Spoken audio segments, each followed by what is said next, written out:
Suficientemente rápido y consigue cazar al pájaro, tanto mejor. Pero sí, como sospecho, el pájaro abandonó el nido antes de que él llegue, pues bien, mucho mejor para el gobierno. Imagino que Lord Oldhurst, por un lado, y el señor Percy Phelps, por otro, preferirían con mucho que el asunto no llegara nunca hasta un tribunal policial. Dios mío, dijo nuestro cliente con voz entrecortada. ¿Está usted diciéndome que durante estas 10 largas semanas de agonía los documentos robados estuvieron todo el rato conmigo en la misma habitación? Así fue. ¿Y Joseph? Joseph un traidor y un ladrón. Lamento tener que decirle que el carácter de Joseph es más profundo y peligroso de lo que uno juzgaría por su aspecto. Por lo que esta mañana he podido enterarme, he sacado la conclusión de que ha perdido mucho dinero por meterse sin saber nada en el mundo de la bolsa, y está dispuesto a hacer cualquier cosa para sanear su fortuna. Como es un hombre totalmente egoísta, cuando se le presentó la ocasión, ni la felicidad de su hermana, ni la reputación de usted le hicieron detenerse. Percy Phelps se hundió en la silla. La cabeza me da vueltas, dijo, sus palabras me han mareado. La principal dificultad en su caso, observó Holmes, con el didactismo que le caracteriza, estaba en el hecho de que había demasiados datos. Lo que era vital estaba cubierto y oculto por lo irrelevante. De todos los hechos que se nos presentaron, tuvimos que escoger los que juzgamos esenciales y entonces juntarlos dándoles un orden con el fin de reconstruir esta especialísima cadena de acontecimientos. Yo ya había empezado a sospechar de Joseph a partir del hecho de que usted tenía la intención de viajar con él aquella noche, por tanto, era bastante probable que, conociendo bien el Foreign Office como lo conocía, él hubiera ido a buscarle de camino.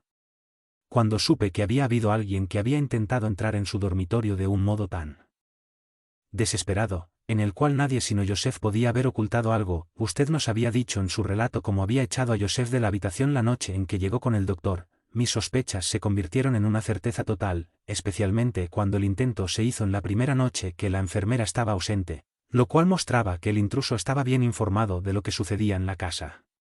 ¡Qué ciego he sido!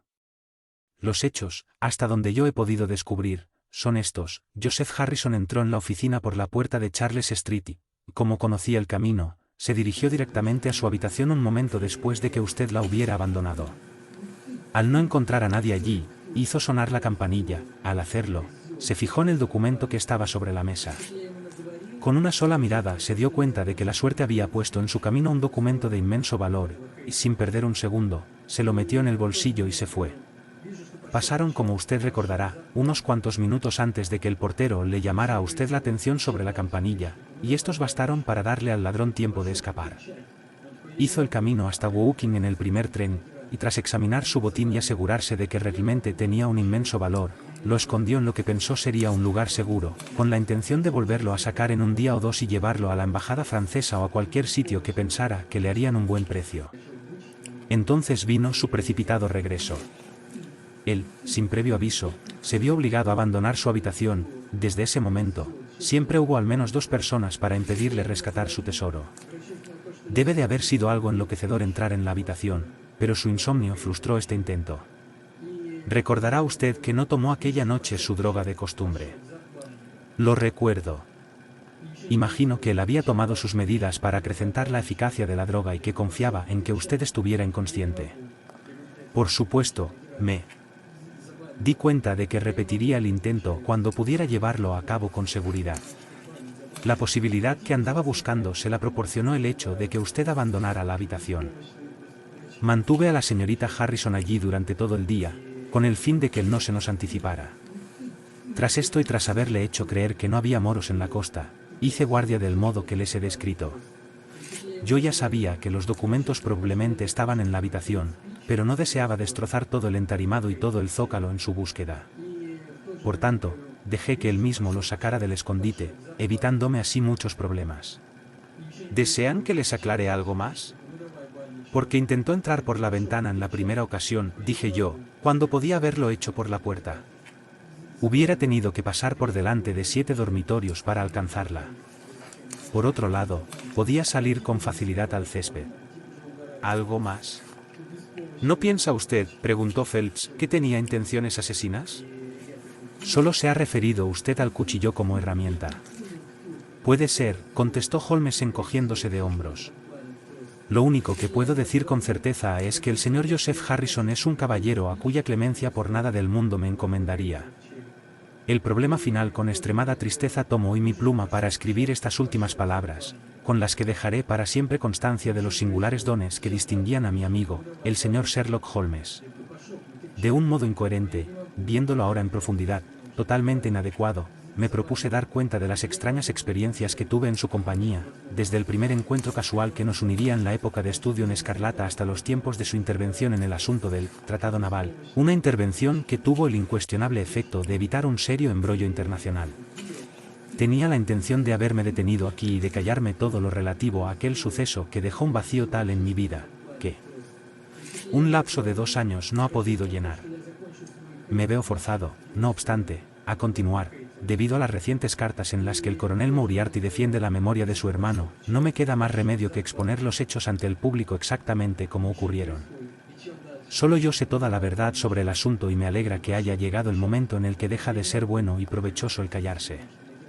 Por lo que sé, solamente se han dado 3 informes en la prensa pública, el del Journal de Geneve del 6 de mayo de 1891, el del despacho de noticias Reuters, aparecido en los periódicos ingleses del 7 de mayo, y finalmente las cartas a las que acabo de aludir.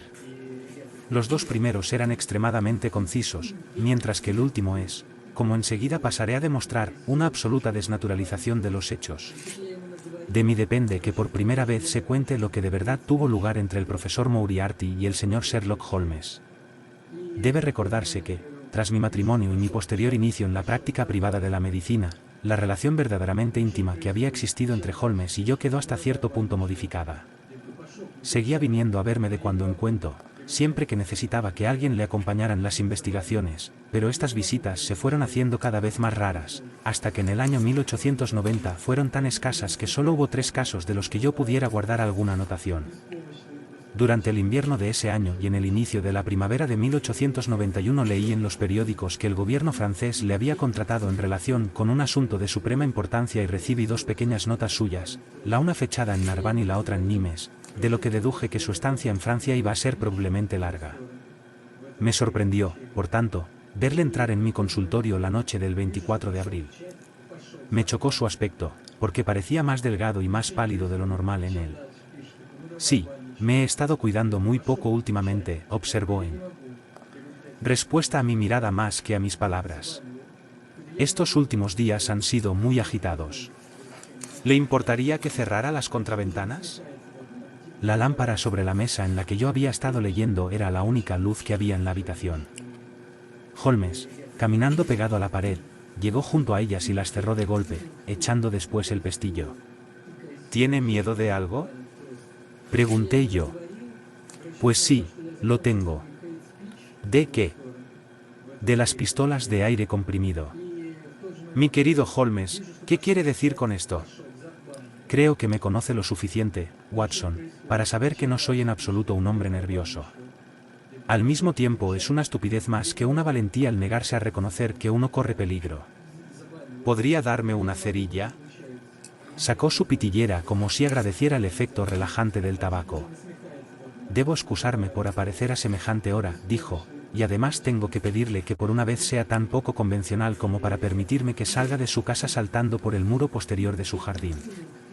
¿Pero qué significa todo esto?, pregunté. Alargó la mano y a la luz de la lámpara vi que tenía 2 nudillos quemados y que le sangraban. Ya ve que no se trata de una nadería, dijo sonriendo. Por el contrario, es algo lo suficientemente importante como para que un hombre se deje en ello sus manos. ¿Está la señora Watson en casa? Está de visita fuera de la ciudad. Estupendo. ¿Está usted solo, pues? Más o menos. Esto me facilita el proponerle que se venga conmigo una semana al continente. ¿A dónde? Oh, a cualquier lado.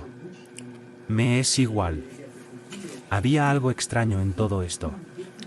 No era normal en Holmes tomarse unas vacaciones sin más, y había algo en la palidez y en el cansancio de su rostro que me decía que debía de estar sufriendo una fuerte tensión nerviosa. Vio la pregunta en mi mirada, y juntando las manos y apoyando los codos en las rodillas, me explicó la situación. Es posible que nunca haya oído hablar del profesor Moriarty, dijo. Nunca. Sí, Ahí está lo maravilloso del asunto, exclamó. La maldad de ese hombre impregna todo Londres y nadie ha oído hablar de él. Esto es lo que le coloca en la cumbre del crimen. Le digo, Watson, hablando con toda seriedad, que si pudiera derrotar a ese hombre, si pudiera librar a la sociedad de él, me parecería haber alcanzado la cima de mi carrera y podría disponerme a llevar una vida más plácida. Entre nosotros, los recientes casos en los que he prestado mis servicios a la familia real de Escandinavia y a la República Francesa me han dejado en situación de poder llevar una vida apacible, lo que me sería muy grato, y de poder concentrarme en mis investigaciones químicas. Pero no podría descansar, Watson, no podría sentarme tranquilamente en un sillón sabiendo que un hombre como el profesor Moriarty se está paseando libremente por las calles de Londres. ¿Qué es lo que ha hecho? Hizo una carrera extraordinaria. Es un hombre de buena familia y recibió una esmerada educación, tiene, además, por naturaleza, unas excepcionales dotes para las matemáticas. A la edad de 21 años escribió un tratado sobre el teorema del binomio, que estuvo muy en boga en Europa. Fundándose en esto, ganó una cátedra de matemáticas en una de esas pequeñas universidades nuestras y todo parecía indicar que tenía ante sí una brillantísima carrera. Pero ese hombre tenía una tendencia hereditaria de lo más diabólica. Llevaba en la sangre un instinto criminal que, en lugar de atenuarse, se acentuó, haciéndose infinitamente más peligroso, debido a sus extraordinarias facultades mentales. En la universidad empezaron a correr rumores sobre él, obligándole por último a renunciar a la cátedra y volver a Londres, en donde se estableció como tutor en el ejército. Esto es lo que sabe la gente, pero lo que voy a contarle es lo que yo he descubierto. Como bien sabe usted, Watson, no hay nadie en Londres que conozca tan bien como yo el mundo del crimen. Durante años no he dejado de ser consciente de que tras el malhechor existe un poder oculto, un cierto poder organizado, que actúa en la sombra sin salirse de la ley y que siempre ampara al delincuente. Una y otra vez, en casos diferentes, casos de falsificación, robos, asesinatos, he sentido la presencia de esta fuerza y he colegido que había actuado en muchos de esos crímenes sin descubrir, en los que no fui directamente consultado. Durante todos estos años he puesto todo mi empeño en atravesar el velo que lo envuelve, y por último, me llegó el momento, y dando con el hilo lo seguí, y este me llevó, tras un sinfín de astutas vueltas y revueltas, hasta el ex profesor Moriarty, la celebridad matemática. Es el Napoleón del crimen. Es la mente organizativa de la mitad de los hechos depravados de los que se tiene conocimiento y de casi todos los que pasan inadvertidos en esta gran ciudad. Es un genio, un filósofo, un pensador abstracto. Tiene un cerebro de primer orden. Permanece sentado, inmóvil, como una araña en el centro de su red, pero esta red tiene miles de hilos y él conoce muy bien el modo de vibrar de cada uno. Él mismo hace poco. Solo planea. Pero sus agentes son numerosos y están espléndidamente organizados. Que hay un crimen que cometer, pongamos por caso un documento que hacer desaparecer, una casa que desvalijar, un hombre que quitar de en medio, se le hace llegar al profesor y el asunto se organiza y se lleva a cabo. Pueden coger a la gente. En ese caso se encuentra el dinero necesario para su fianza o defensa. Pero nunca se coge al poder central que se sirve de él, nunca pasa más allá de la sospecha. Esta era la organización que yo había deducido, Watson, y a la que dediqué toda mi energía con el fin de sacarla a la luz y acabar con ella.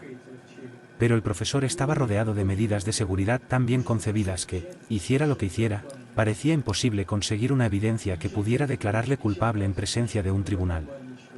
Usted conoce mis facultades, mi querido Watson, y, sin embargo, al cabo de 3 meses tuve que confesarme a mí mismo que por fin había dado con un antagonista que era intelectualmente igual a mí.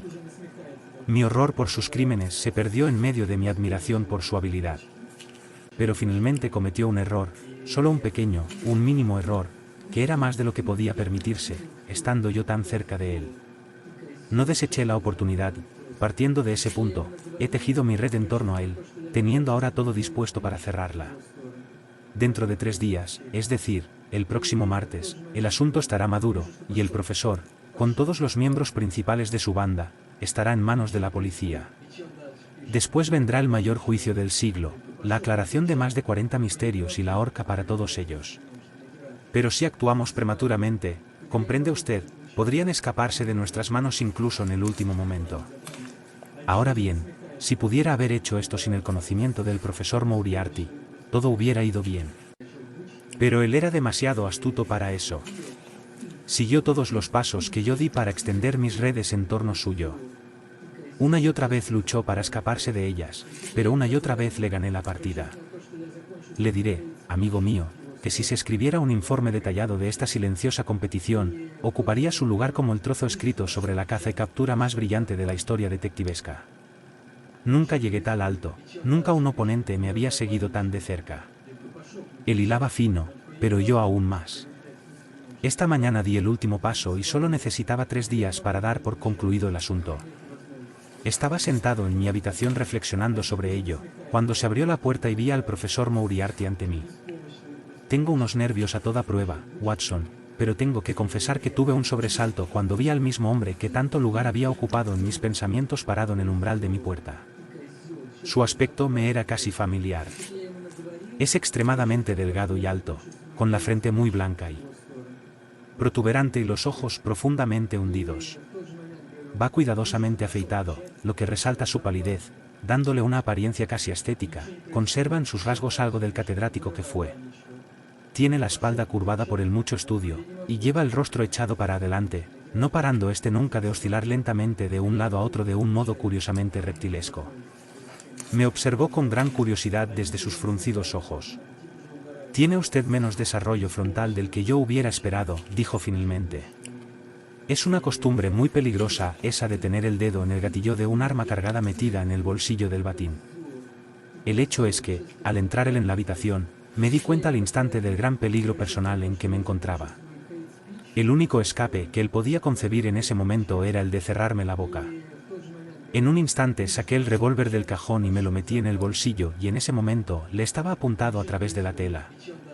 Tras su observación, saqué el arma y la deposité amenazante sobre la mesa. Él seguía sonriendo y pestañeando, pero había algo en su mirada que me hizo sentirme encantado de tener el arma a mano. Evidentemente usted no me conoce, dijo. Todo lo contrario, contesté yo, creo que es evidente que le conozco bastante bien. Le ruego que tome asiento. Dispone de 5 minutos si tiene algo que decir. Todo lo que tengo que decir ya ha pasado por su pensamiento, dijo. Entonces posiblemente mi respuesta ha pasado por el suyo, contesté. ¿Se mantiene firme en su propósito? Absolutamente. Se echó la mano al bolsillo y yo cogí la pistola de encima de la mesa. Pero no sacó de sino una agenda en la que tenía descuidadamente anotadas algunas fechas. Se cruzó usted en mi camino el 4 de enero, dijo. El 23 me molestó, a mediados de febrero volvió usted a causarme un serio trastorno, a finales de marzo obstaculizó absolutamente mis planes y ahora, cuando ya va a finalizar abril, su continua persecución me ha puesto en una situación en la que corro serio peligro de perder mi libertad. La situación se está haciendo imposible. ¿Qué sugiere usted? Dije. Debe renunciar a lo que se propone, señor Holmes, dijo, moviendo la cabeza de un lado a otro. ¿Realmente debe hacerlo, sabe? Después del lunes, dije yo. Venga ya. Dijo. Estoy seguro de que un hombre de su inteligencia enseguida se dará cuenta de que este asunto no tiene más que una solución. Es necesario que se aparte de mi camino. Ha hecho usted que las cosas tomaran un cariz tal que ahora solo nos queda una salida. Ha supuesto para mí un placer el verle luchar a brazo partido en este asunto y puedo decir, sin exagerar, que me causaría una gran pena el verme forzado a tomar medidas extremas. Sonríe usted, caballero, pero le aseguro que es así. El peligro forma parte de mi trabajo, observé. No se trata de peligro, dijo. Es la destrucción inevitable. Está usted obstaculizando el paso no de una sola persona, sino de toda una poderosa organización, cuyo alcance, con toda su inteligencia, sería usted incapaz de conseguir. Quítese de en medio, señor Holmes, si no quiere ser aplastado. Lo siento, dije yo, levantándome, pero el placer de la conversación me ha hecho olvidar que un asunto de importancia me está esperando en otro lugar. Se levantó y me miró en silencio moviendo tristemente la cabeza. Bueno, dijo finalmente. Es una pena, pero yo he hecho lo que he podido. Conozco los movimientos de su juego. No puede hacer nada antes del lunes. Ha sido un duelo entre usted y yo, señor Holmes. Usted esperaba verme sentado en el banquillo de los acusados y yo le digo que nunca me verá. Esperaba vencerme y yo le digo que nunca lo hará. Si cuenta con la suficiente inteligencia como para acarrearme la destrucción, esté seguro de que yo no me quedaré atrás. Me ha hecho usted varios cumplidos, señor Moriarty, dije yo. Déjeme devolvérselos a mi vez diciéndole que, si me asegurara lo primero, estaría encantado de aceptar, en interés público, lo segundo. Puedo prometerle lo uno pero no lo otro, dijo gruñendo, y luego, volviendo hacia mí su curvada espalda, salió de la habitación, husmeándolo todo sin dejar de parpadear. Esta fue mi singular entrevista con el profesor Moriarty. Confieso que me dejó bastante perturbado. Su grave y precisa manera de hablar da una idea de sinceridad, que un simple fanfarrón no podría producir. Por supuesto, usted se dirá, ¿por qué no tomar precauciones policiales contra él? La razón es que yo estoy totalmente convencido de que el golpe lo darán sus agentes. Tengo todas las pruebas de que será así. ¿Le han atacado ya alguna vez? Mi querido Watson, el profesor Moriarty no es un hombre que deje crecer la hierba bajo sus pies. Salí a eso del mediodía por unos asuntos que tenía que arreglar en Oxford Street. Al pasar la esquina que va desde Bentinck Street hasta el cruce de Welbeck Street, apenas tuve tiempo de ver un furgón de 2 caballos que venía zumbando hacia mí, cuando se me echó encima a la velocidad del rayo. Salté a la acera y me salvé por una fracción de segundo. El furgón giró rápidamente en Marylebone Lane y desapareció en un instante. Tras esto no volví a salirme de la acera, Watson, pero, cuando bajaba por Bear Street un ladrillo vino a caer desde el tejado de una de las casas y se hizo añicos a mis pies. Llamé a la policía y hice que examinaran el lugar. Había tejas y ladrillos acumulados en el tejado preparados para hacer una reparación y me habrían convencido de que el viento había hecho caer uno de estos. Por supuesto yo sabía algo más, pero no tenía ninguna prueba. Tras esto tomé un simón y me fui a las habitaciones de mi hermano en Pall Mall, donde he pasado el día. Ahora he venido a verle a usted, y en el camino me atacó un matón armado con una porra. Le derribé y ahora está custodiado por la policía. Pero puedo decirle con toda seguridad que nunca se establecerá conexión alguna entre el tipo contra cuyos dientes me acabo de despellejar los nudillos y el catedrático de matemáticas retirado, quien, me atrevería a decir, se encuentra a 10 millas de distancia solucionando problemas en una pizarra. No sé qué preguntará ahora, Watson, porque lo primero que hice al entrar en su casa fue cerrar las contraventanas y porque me he visto obligado a pedirle permiso para salir de su casa utilizando una salida menos llamativa que la puerta principal. A menudo había sentido admiración por el valor de mi amigo, pero nunca más que ahora, al verle examinar la serie de incidentes cuya combinación debía de haber constituido un día de horror para él. ¿Pasará aquí la noche? Dije. No, amigo mío, sería un huésped peligroso para usted. Ya he hecho mis planes y todo irá bien. Las cosas han llegado tan lejos, que pueden seguir avanzando sin mi ayuda siempre y cuando se lleve a cabo el arresto, mi presencia será, empero, necesaria a la hora de dictar sentencia. Es obvio, por tanto, que lo mejor que puedo hacer ahora es alejarme durante los pocos días que quedan, antes de que la policía esté en libertad de actuar.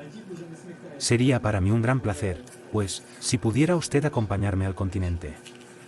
Mi clientela me está dando poco trabajo estos días, dije. Y además tengo un colega en el vecindario que me sustituiría de buen grado. Me encantaría ir. ¿Y salir mañana por la mañana? Si fuera necesario. Oh, sí, ¿es de lo más necesario? Entonces estas son sus instrucciones y le ruego, mi querido Watson, que las cumpla al pie de la letra, porque desde este momento es usted mi pareja en una partida de dobles en la que usted y yo nos enfrentamos contra el más inteligente de los granujas y el sindicato del crimen más poderoso de Europa. Ahora escuche. Enviará usted por un recadero de confianza el equipaje que tengo intención de llevar, sin dirección, a la estación Victoria esta noche. Mañana por la mañana enviará a buscar un simón pidiéndole a la persona que vaya que no coja ni el primero ni el segundo que le salgan al encuentro. Se montará en ese simón y se dirigirá a la Lowther Arcade, en donde está da al Strand, dándole la dirección escrita al cochero y pidiéndole que no la tire. Tenga preparado el importe, y en el momento en que se detenga el carruaje precipítese en la arcade y atraviésela, calculando el tiempo que va a llevarle, para estar en el otro lado a las 9:15. Encontrará una pequeña berlina esperándole pegada al bordillo y conducida por un tipo vestido con un pesado abrigo negro con el cuello ribeteado de rojo. Se subirá en esta y llegará a la estación Victoria a tiempo de coger el Continental Express. ¿Dónde me encontraré con usted? En la estación. El segundo compartimiento de primera clase empezando por la cabeza del tren está reservado para nosotros. ¿El compartimiento es nuestro lugar de cita? Sí. En vano le pedí a Holmes que se quedara a pasar la noche. Era evidente que pensaba que podría causar problemas en el techo bajo el que se hallaba, y este era el motivo que le obligaba a partir. Con algunas precipitadas palabras respecto a nuestros planes para el día siguiente se levantó y salió conmigo al jardín, escalando el muro que da a Mortimer Street. Inmediatamente después le oí llamar a un taxi y alejarse en él. A la mañana siguiente obedecí sus órdenes al pie de la letra. Me procuré un Simón, tomando todas las precauciones para evitar que fuera uno que hubieran podido situar allí a propósito para engañarme, e inmediatamente después del desayuno me dirigí a Louther Arcade y la atravesé a toda la velocidad que me permitieron las piernas. Me esperaba una berlina con un corpulento cochero envuelto en un abrigo oscuro. No bien hube yo subido, hizo sonar el látigo y al instante empezamos a traquetear hacia la estación Victoria. Al llegar allí giró el carruaje y se alejó a toda prisa sin mirarme siquiera. Hasta aquí todo había ido admirablemente. Tenía el equipaje esperándome y no tuve dificultad en encontrar el compartimiento que Holmes me había indicado, tanto menos cuanto que era el único en todo el tren con el cartel de «reservado». Mi única fuente de ansiedad era ahora el que Holmes no acababa de aparecer. En el reloj de la estación faltaban 7 minutos para la hora de salida del tren. En vano busqué entre los grupos de viajeros y acompañantes la ágil figura de mi amigo. No había signos de su presencia. Pasé 5 minutos ayudando a un venerable sacerdote italiano, quien se empeñaba en hacerle comprender a un maletero en un inglés chapurreado que su equipaje tenía que ser registrado vía París. Luego, tras echar otro vistazo alrededor, volví a mi compartimiento, en donde encontré que el maletero, a pesar del cartel de reservado, me había puesto a mi decrépito amigo italiano como compañero de viaje. De nada me valió explicarle que su presencia era una intrusión, porque mi italiano era todavía más limitado que su inglés, con que me encogí de hombros resignadamente y seguí buscando ansiosamente con la mirada a mi amigo. Me dio un escalofrío al pensar que su ausencia podría significar que algo le había sucedido durante la noche. Ya habían cerrado las puertas y el tren empezaba a silbar cuando, mi querido Watson, dijo una voz, ni siquiera ha tenido el detalle de decirme buenos días. Me volví asombrado. El anciano sacerdote había vuelto su cara hacia mí. En un instante se le suavizaron las arrugas, la nariz se le separó de la barbilla, el labio inferior dejó de sobresalir y la boca de temblar, los apagados ojos se le iluminaron y la encogida figura se estiró. Tras esto, todo el montaje se derrumbó y Holmes reapareció con la misma rapidez con que había desaparecido. ¡Santo cielo!, exclamé. ¡Qué susto me ha dado! Todas las precauciones siguen siendo necesarias, susurró. Tengo razones para pensar que nos siguen de cerca. Ah. Mire, ahí está en persona. Moriarty. El tren ya había empezado a moverse cuando Holmes empezó a hablar. Mirando hacia atrás vi a un hombre alto que se abría paso a empujones entre la muchedumbre, agitando la mano como si con esto indicara su deseo de que el tren se detuviera. Era demasiado tarde, sin embargo, porque íbamos ganando velocidad rápidamente y un momento después salíamos de la estación. Con todas las precauciones que hemos tomado, nos hemos salvado por poco, dijo Holmes riéndose. Se levantó y, quitándose la negra sotana y el sombrero que habían constituido su disfraz, los metió en una bolsa de mano. ¿Ha leído el periódico, Watson? No. No ha leído nada, entonces, de lo que ha pasado en Baker Street. Baker Street. Prendieron fuego a nuestra casa ayer por la noche. No causó grandes daños. Santo cielo. Esto es intolerable. Debieron de perderme por completo la pista después de que arrestaran al matón. De no ser así, no hubieran pensado que yo había de volver a mi casa. Habían tomado la precaución de vigilarle a usted, y eso es lo que lo ha traído a Moriarty hasta la estación Victoria. ¿Cometió usted algún error al venir hacia aquí? Hice exactamente lo que me aconsejó. ¿Encontró la berlina esperándole? Sí, me estaba esperando. ¿Reconoció al cochero? No. Era mi hermano Mycroft. Es una ventaja el poder apañárselas en casos semejantes sin tener que tomar un mercenario. Pero ahora tenemos que planear lo que vamos a hacer con Moriarty. puesto que esto es un expreso y los horarios del barco están en correspondencia con este, creo que nos lo hemos quitado de encima de un modo bastante efectivo. Mi querido Watson, evidentemente usted no se da cuenta de lo que significan mis palabras cuando digo que puede considerar a este hombre en el mismo plano intelectual que yo. No se imaginará usted que, si yo fuera el perseguidor, iba a dejar que me detuviera un obstáculo tan mínimo. ¿Por qué, pues, va usted a considerarlo como un hombre mediocre? ¿Qué hará? Lo que yo haría. ¿Qué haría usted, pues? Tomar un tren particular. Pero ya será tarde. En absoluto. El tren se para en Canterbury y siempre hay por lo menos un cuarto de hora de retraso en la salida del barco. Nos cogerá allí. Uno pensaría que somos nosotros los criminales. Hagamos que lo arresten al llegar nosotros. Eso echaría a perder el trabajo de 3 meses. Cogeríamos al pez gordo, pero los pequeños saldrían disparados, escapándose de la red. El lunes los tendremos a todos. No, no podemos permitirnos un arresto ahora. Entonces, ¿qué? Nos apearemos en Canterbury. ¿Y entonces? Bueno, entonces tendremos que hacer el recorrido hasta Newhaven en esos trenes de vía estrecha que se paran en todas las estaciones y desde allí cruzaremos a Dieppe. Moriarty volverá a hacer lo que yo haría. Continuará hasta París, señalará nuestro equipaje y esperará 2 días en el depósito. Mientras tanto, nosotros nos compraremos un par de bolsos de viaje, iremos favoreciendo con todas nuestras compras a los fabricantes de todos los países por lo que pasemos y seguiremos nuestro apacible camino hacia Suiza, vía Luxemburgo y Basilea.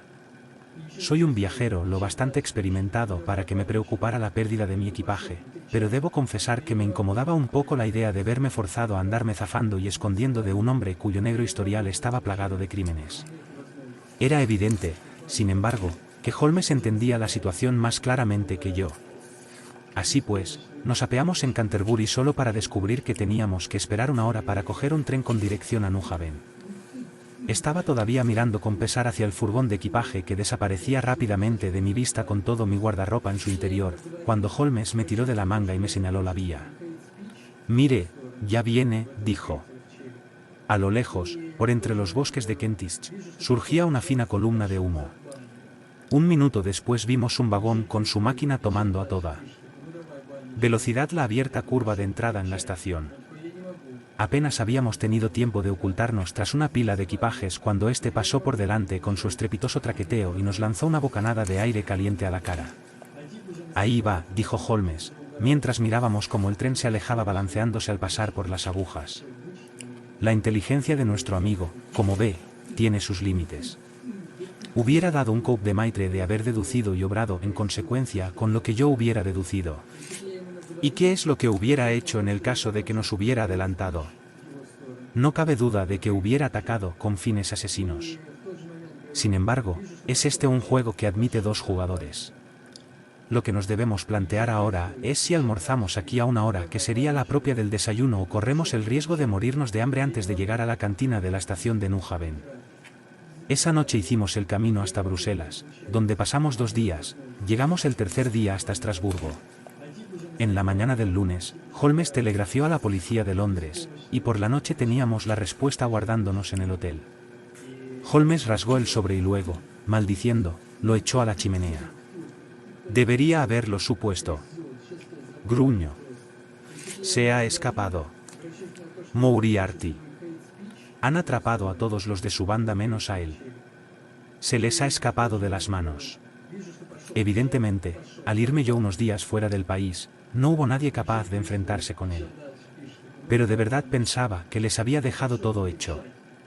Creo que lo mejor que puede hacer es volver a Inglaterra, Watson. ¿Por qué? Porque yo sería para usted una compañía peligrosa si se quedara. Este hombre se ha quedado sin ocupación, está perdido si vuelve a Londres. Si le conozco bien, creo que dedicará todas sus energías a vengarse de mí. Así lo dijo en nuestra breve entrevista y creo que lo decía en serio.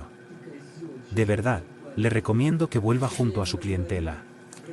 No era muy acertado darle un consejo semejante a alguien que, además de ser un veterano del ejército, era un viejo amigo suyo. Nos sentamos en la salle à manger de la estación de Estrasburgo y discutimos la cuestión durante media hora, pero esa misma noche ya habíamos reanudado viaje y nos dirigíamos hacia Ginebra. Estuvimos durante una encantadora semana vagabundeando por el Valle del Ródano y luego, dejando este a un lado en Luc, nos encaminamos hacia el puerto de Gemmi, todavía cubierto de nieve, una vez atravesado hacia Meiringen, pasando por Interlaken.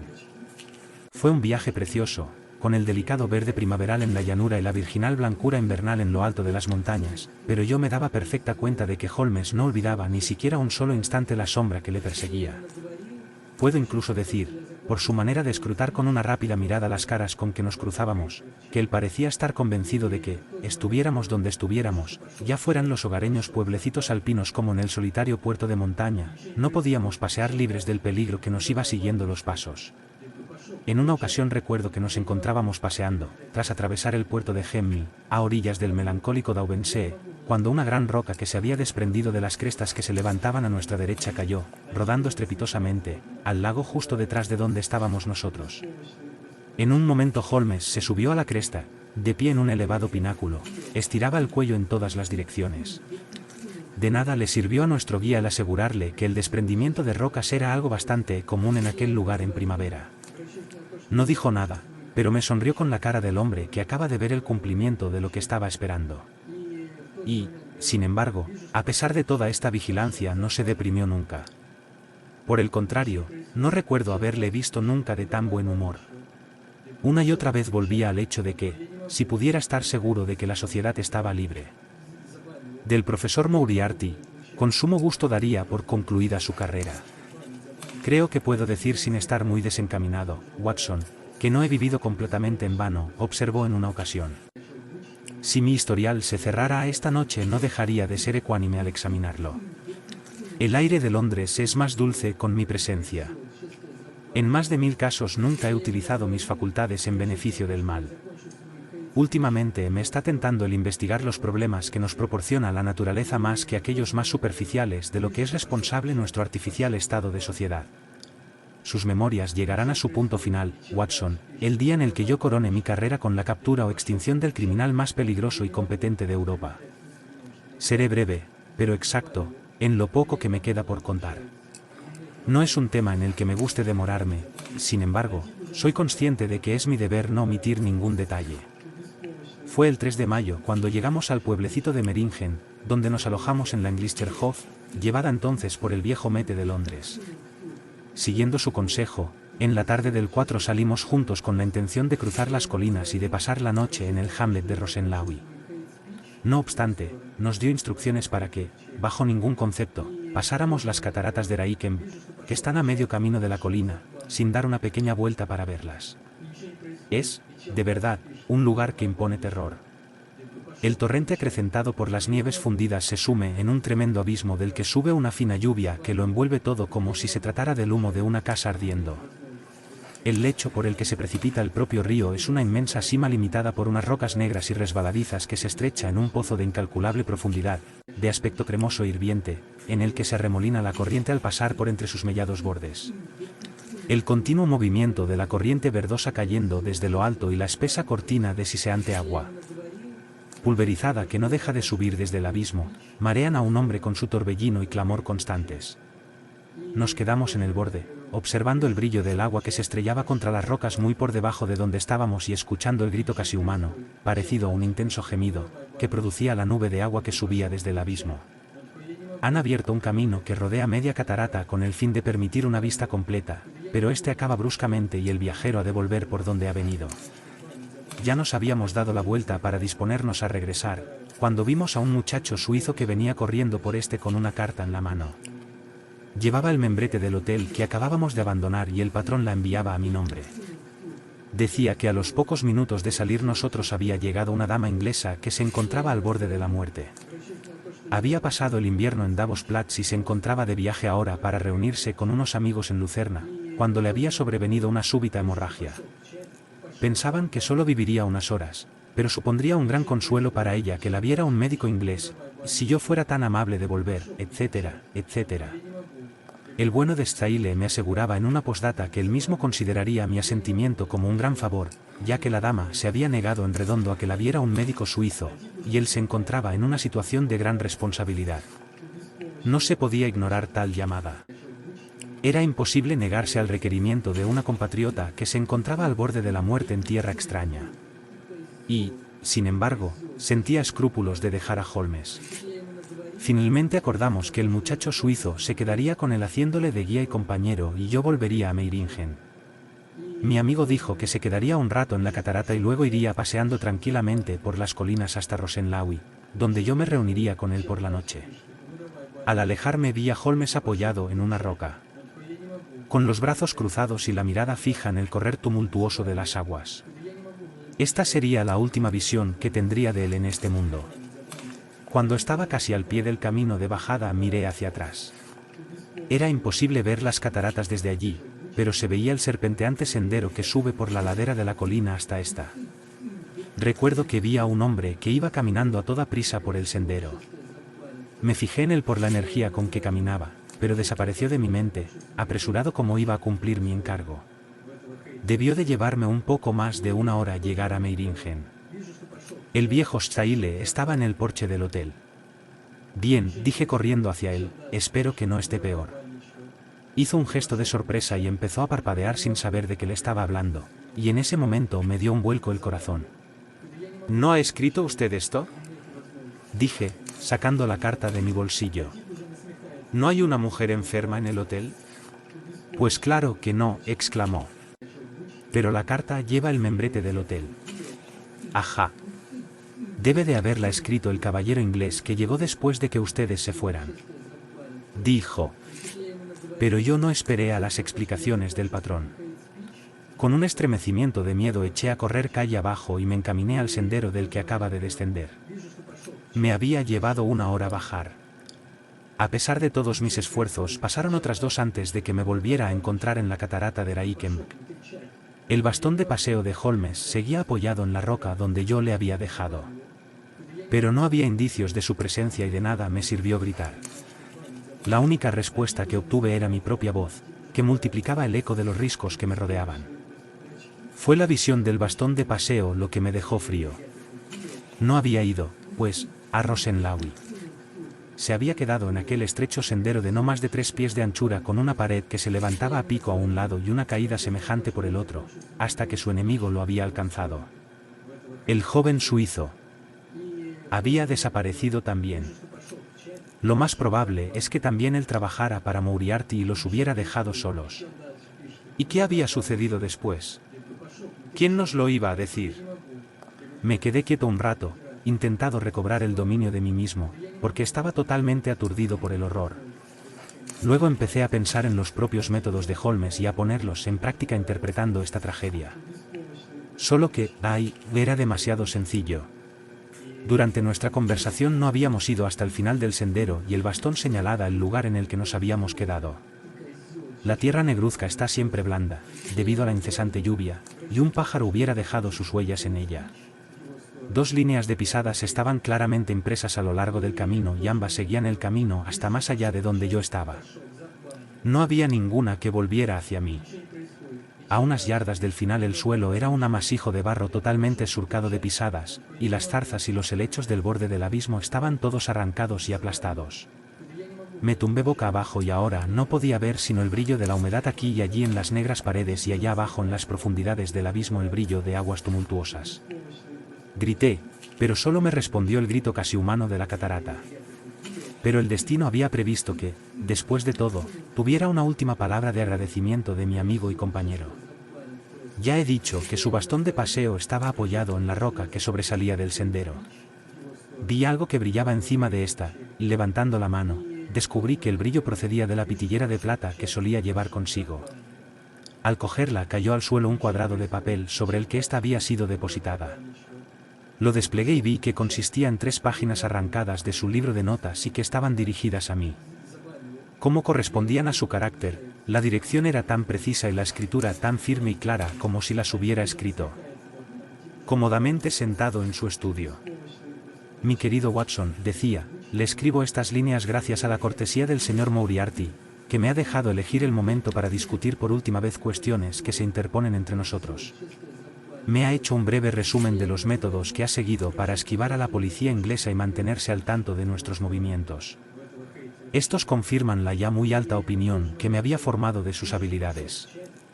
Estoy contento de saber que podré librar a la sociedad de los efectos de su presencia, aunque me temo que sea un precio que supondrá un gran dolor para mis amigos y en especial, mi querido Watson, para usted. No obstante, ya le he explicado que mi carrera había llegado, en cualquier caso, a su momento crítico, y ninguna otra solución posible sería tan de mi agrado como esta. De hecho, si puedo serle totalmente sincero, estaba casi seguro de que la carta procedente de Meiringen era una treta y permití que se fuera con la convicción de que sería algo así lo que sucedería a continuación. Dígale al inspector Patterson que los documentos que necesita para declarar culpable a la banda están en el casillero M, guardados en un sobre azul en el que está escrito Moriarty. Dispuse el reparto de mis propiedades antes de abandonar Inglaterra, cediéndole todo a mi hermano Mycroft. Salude en mi nombre a la señora Watson y créame, querido amigo, que nunca he dejado de serlo suyo sinceramente. Sherlock Holmes. Pocas palabras bastan para contar el resto. Tras el examen del lugar llevado a cabo por expertos, no quedó duda de que una pelea personal entre los dos hombres terminó, como no habría podido ser de otro modo en semejante lugar y situación, en un despeñarse en el abismo abrazados el uno al otro. Todo intento de recuperación de los cuerpos era una imposibilidad, y allí, en la profundidad de aquella horrorosa caldera de aguas turbulentas, yacerán para siempre el más peligroso de los criminales y el más grande defensor de la ley. De su generación. Nunca se volvió a encontrar al joven suizo y no cabe la menor duda de que era uno de los numerosos agentes que trabajaban para Moriarty. En cuanto a la banda, todavía hoy ha de estar en la memoria de las gentes como los hechos que Holmes había ido acumulando ponían totalmente al descubierto su organización y cómo pesaba sobre ellos la mano del hombre ahora muerto. Pocos detalles relativos a este salieron a la luz durante el proceso, y el que ahora me haya visto obligado a hacer una exposición exacta de su carrera se debe a esos imprudentes paladines que intentan limpiar su memoria, atacando a aquel a quien siempre consideraré como el mejor y el más inteligente de los hombres que yo haya conocido. Fin.